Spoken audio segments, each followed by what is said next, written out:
Dia hanyalah seorang siswi SMA biasa, menjalani hidup yang sederhana bersama ibunya. Keunikan terbesarnya adalah keberadaannya tidak diakui. Dimanapun dia duduk dengan tenang, orang lain bisa tidak melihatnya. Bahkan orang lain bisa menduduki kakinya. Namun gadis yang seperti ini, tiba-tiba berubah identitas, menjadi seorang putri. Halo semuanya, saya akan menceritakan kisah dari sebuah film komedi ringan, The Princess Diaries. Mia sejak kecil tumbuh besar bersama dengan ibunya. Ayahnya yang tinggal jauh di negara asing sana, sudah meninggal dunia. Mia di sekolah tidak diakui keberadaannya. Satu-satunya sahabat baiknya, Lily. Lelaki yang disukai Mia bernama Josh. Namun Josh tidak menyukainya. Tapi meski begitu, Mia masih melewati hidupnya setiap hari dengan serius. Sepulang sekolah, Mia pergi panjat tebing. Ibunya memberitahu Mia, nenekmu yang berada jauh di Eropa datang, ingin bertemu denganmu. Mia sebenarnya tidak ingin pergi, karena perceraian ayah dan ibunya.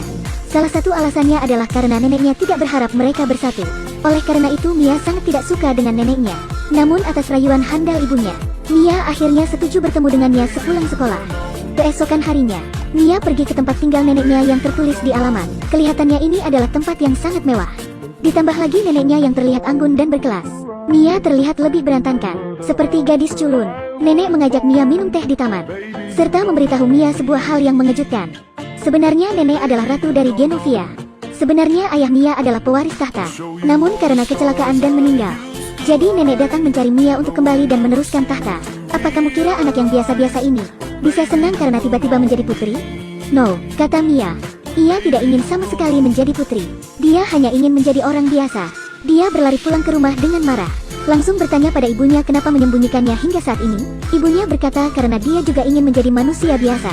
Oleh karena itu setelah cerai dia membawa Mia hidup sebagai orang biasa.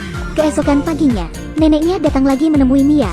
Nenek langsung berkata, jika Mia tidak ingin kembali meneruskan tahta, maka mereka terpaksa menyerahkan posisi ini kepada garis keturunan lain. Dengan rayuan ibunya, Mia terpaksa setuju untuk menerima pelajaran tata krama dari nenek. Lalu mengikuti pesta perayaan negara, baru diputuskan lagi. Tapi ada satu syarat, sebelum Mia memutuskan, tidak boleh memberitahu identitasnya sebagai putri pada orang lain. Karena itu sejak hari ini, Mia setelah pulang sekolah datang ke tempat nenek untuk belajar. Pertama-tama belajar cara duduk. Berikutnya tabel manner. Juga mempelajari tarian elegan. Terakhir, nenek juga mengundang Paulo untuk mengubah penampilan Mia. Setelah tersiksa sekian lama, Mia berubah jadi seperti ini. Meskipun Mia tidak terlalu suka penampilan barunya, namun rambut keritingnya yang dulu sering membuatnya ditertawakan di sekolah. Jadi di dalam hati Mia juga ada sedikit penantian. Namun sahabat baik Mia, Lily tidak berpikir seperti itu. Dia merasa setelah Mia merubah model rambutnya, dia adalah orang asing baginya. Jadi sepanjang perjalanan ke sekolah ini, Lily terus mengomel pada Mia. Ditambah lagi akhir-akhir ini Mia tidak pernah mengikuti kegiatan apapun. Setiap hari pergi ke tempat neneknya. Hal ini sudah membuat Lily tidak puas sejak lama. Jadi dia berkata pada Mia, entah apa yang terjadi, aku akan mengakhiri pertemanan dengan satu orang. Nama orang itu adalah Mia. Tidak akan bermain denganmu selama 100 tahun. Mia sangat sedih. Demi mempertahankan persahabatan yang hampir putus ini, dia memilih untuk memberitahukan rahasianya. Lily setuju untuk membantunya merahasiakan. Kedua orang itu berbaikan kembali sesampainya di sekolah. Demi merahasiakan rambut barunya pada teman-temannya, Mia memakai topi, namun diganggu oleh temannya, memintanya melepas topi saat kelas dimulai. Karena tidak punya pilihan, Mia terpaksa melepas topinya.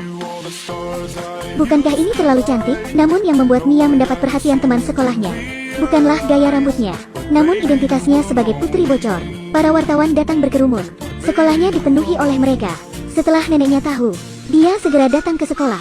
Setelah diperiksa akhirnya mengetahui, ternyata yang membocorkan rahasianya adalah Paulo. Namun kejadian yang tiba-tiba ini membuat Mia dan ibunya paham kesulitan yang harus dihadapi sebagai seorang anggota kerajaan. Sangat cepat pesta kerajaan itu tiba. Mia muncul sebagai putri di pesta itu. Saat ini dia masih belum memutuskan apakah mau mewarisi tahta.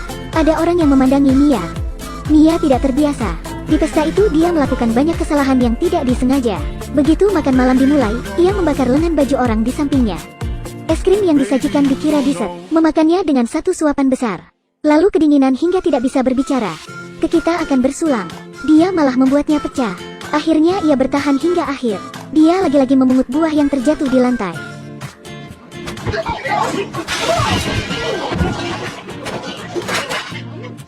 and smoke it.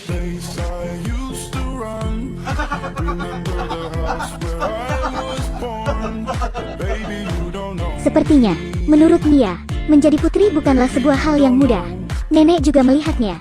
Karena itu dia meluangkan 1 hari, meninggalkan seluruh pekerjaannya, ikut dengan Mia pergi merasakan kehidupannya. Mereka bermain bersama, makan snack di pinggir jalan, juga membicarakan hal-hal yang tidak bisa dikatakan dari hati ke hati. Dalam perjalanan pulang, mobil Mia rusak, menyebabkan mereka berdua menabrak bus umum. Mereka yang awalnya disalahkan oleh orang-orang di sekitar mereka. Namun nenek berhasil menyelamatkan krisis ini dengan ajaib, dan membuat sikap semua orang padanya, dari tuduhan, marah, berubah menjadi baik dan bersahabat. Bahkan polisi berinisiatif untuk mengantar mereka pulang. Wibawa neneknya membuat Mia terinspirasi. Dia sangat menantikan dalam hati. Suatu saat nanti, dia bisa menjadi wanita yang elegan dan cerdas seperti ini. Mungkin karena menerima pengaruh neneknya. Atau mungkin itu hasil dari kelas tata krama selama ini.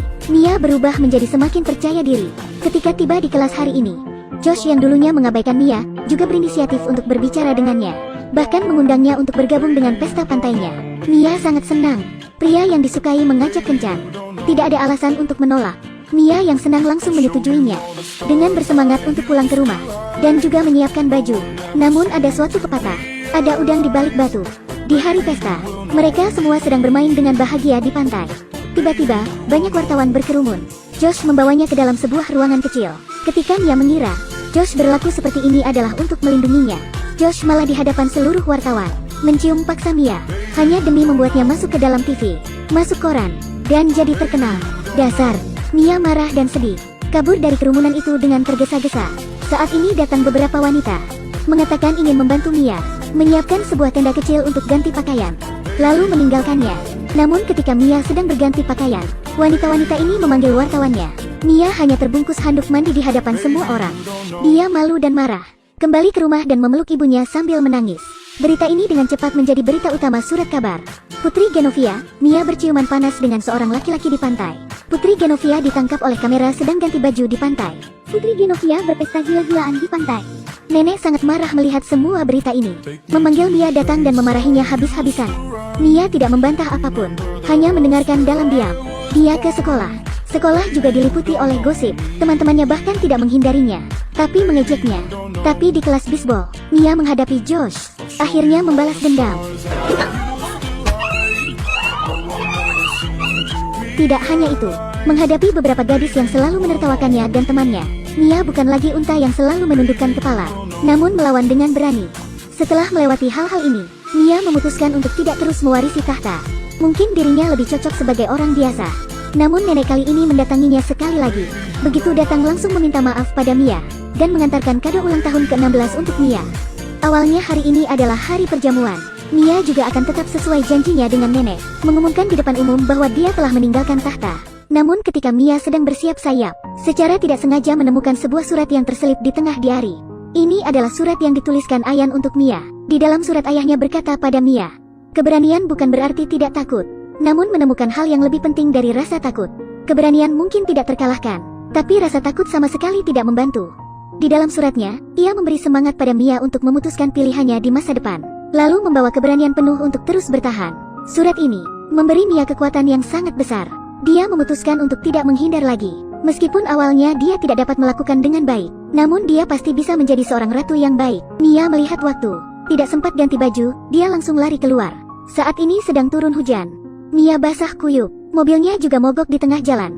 Ketika Mia sedang duduk sambil meratapi nasib, dia dijemput oleh mobil suruhan neneknya.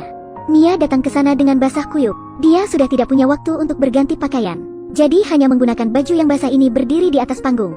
Namun kali ini, Mia tidak seperti yang dulu. Tepat ketika akan berpidato langsung gugup. Dia lebih percaya diri dan tenang. Dia berkata dengan jujur di depan para tamu. Tidak lama yang lalu, dia berpikir untuk menyerah dengan identitas putrinya. Namun saat ini, dia memutuskan untuk tidak bimbang lagi.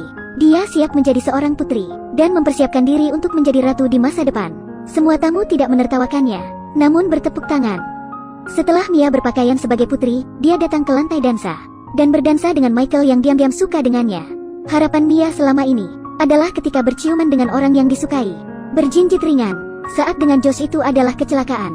Mia dan Michael datang ke taman bunga. Michael bertanya pada Mia, "Aku yang biasa ini, kenapa kamu bisa menyukaiku?" Mia tersenyum dan berkata, Karena ketika aku masih culun, kamu sudah memperhatikan keberadaanku. Kedua orang itu berciuman. Mia menjijikkan kakinya. Mia kembali ke Genovia, menjadi seorang putri yang sesungguhnya. Ceritanya selesai sampai di sini. Film ini adalah serial Disney yang diluncurkan tahun 2001. Ketika melihat film ini, Anne Hathaway tiba. Filmnya menyajikan suasana santai dan hidup, sedikit lucu, membuat suasana hati penonton menjadi baik.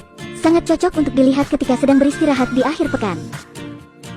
Sekian untuk cerita hari ini. Terima kasih telah menonton.